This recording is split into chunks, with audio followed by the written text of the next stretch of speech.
Hello प्यारे छात्रों, नमस्कार। स्वागत है आपका। कागज कलम और ध्यान लेकर के बैठ जाइए, क्योंकि अब शुरू होने वाली है हिंदी की मजेदार चैप्टर।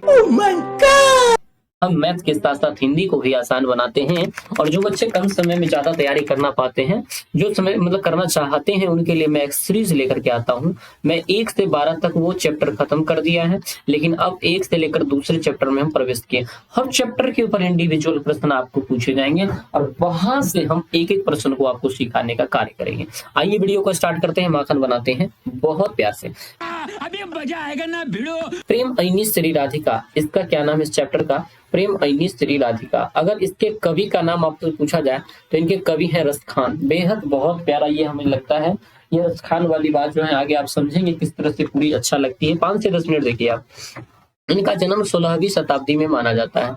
इनके प्रमुख 2 ग्रंथ हैं, प्रेम वाटिका, प्रेम सुजान। देखो यहाँ से प्रश्न जो है वो बनते हैं। प्रेम वाटिका और प्रेम सुजान, इनके दो दो ग्रंथ है। कौन कौन? प्रेम वाटिका, प्रेम सुजान। प्रेम ऐनी श्री राधिका के लेखक कौन है? रसखान।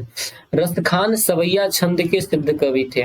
यानी रसखान जो थे किस छंद के कवि थे? छंद के, तो सवैया के थे। इस छंद के कवि थे, सवैया छंद के कवि थे। याद रखना, पूरी डिटेल्स में नहीं कर पाऊंगा प्यारे छात्रों, क्योंकि यहाँ पे हम कम समय में आपके अंदर सिर्फ क्वेश्चन जो जो बन सकते हैं उनके बारे में मैं बताने का प्रयास कर रहा हूँ।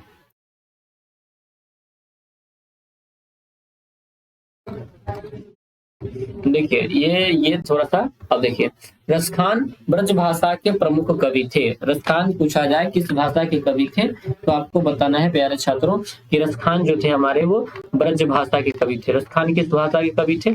तो ब्रज भाषा के कवि थे।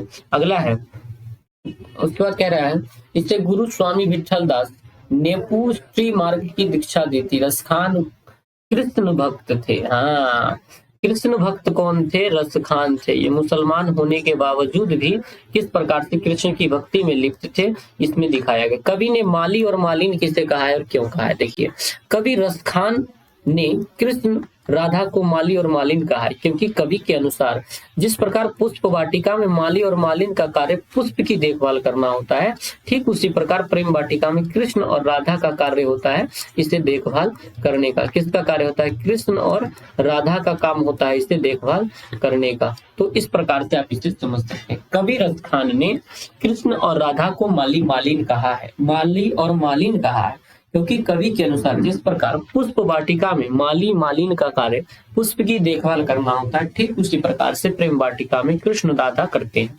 कृष्ण ने चोर क्यों कहा? कृष्ण को चोर क्यों कहा गया है? कवि का क्या अभिप्राय है? मतलब इसमें कोई ऐसा बात नहीं है कि कृष्ण चोर है, लेकिन उनका दूसरा अभिप्राय है, यहाँ पे बताता हूँ। कवि रसखान ने कृष्ण को चोर इसलिए कहा है क्योंकि कवि के अनुसार नंद ने उनके चित्त को चुरा लिया है।